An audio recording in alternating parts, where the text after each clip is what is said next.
ଭାଇ ଆଜି ବିଜେଡି ପକ୍ଷରୁ ପ୍ରେସମିଟ୍ କରାଯାଇଥିଲା ଏବଂ କହିଲେ ଯେ ଆପଣ 22 ମାସ ଧରିକି ଦଳ ସହିତ ବିଟ୍ରେ କରୁଥିଲେ ବିନା ନବୀନ ବାବୁଙ୍କର ବ୍ୟାନରରେ ବିନା ବିଜେଡି ମୁଁ ଯାହା କହିବା କଥା କହିଦେଇଛି। ମୁଁ ଫେରି ଆସେ ଦିଲ୍ଲୀରୁ आराम से बस गोटे प्रेस कॉन्फ्रेंस करवा कथा भाई आप सांसद को लेकर चालुनथिले कि जे सांसद प्रार्थी को आपण हरेया चेष्टा करथले एबे गोटे षडयंत्र होतला सर सांसद प्रार्थी डायरेक्ट पचार दियन से ठीक उत्तर दबो बिजेडी काहे कि एमती गोटे पर गोटे मु कहि परिबिनी मु फेरिले निश्चित भाव आपण समस्त उत्तर देबी तू भाई गोटे ऑनलाइन हमु दरकार जे प्रकृतरे बीजेडी जो अभियोग आनुची से अभियोग र सत्यता केते ने मु कहि सारछि एटा मिथ्या अभियोग बोली मु कहि सारछि मु फेरी आसे दिल्ली रु आराम से कथा अभियोग करियार कारण को मु जाननी वर्तमान कारण कोन गोटे पर गोटे अभियोग आपण नारे सी नुआ रिपोर्ट अछि आपण इंटेलिजेंस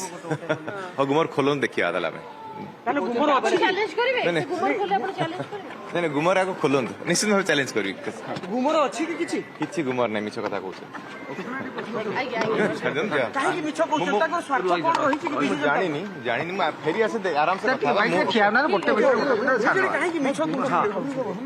नहीं मुझे कही पारिनी वर्तमान कहीं मिछ कहूँ बारंबार पुणी खोलिबा को कहउछन आपनकर नहीं सेटा प्रत्येक थर नुआ नुआ अभियोग आणुचंती मु तांको कहितली गोटे कागज फर्दरे सब जाक अभियोग लिखि आणंतु एवं ताको मीडिया आगे रखंतु सबुदिन गोटे अभियोग आनले केमति हो आज भी कहले कि बापा जेमते पुओ सेमती बापा बिजेडी सी सेमति सुनंतु नवीन अंश तो मु कथा हो चेष्टा करी तापर उत्तर देबी थैंक यू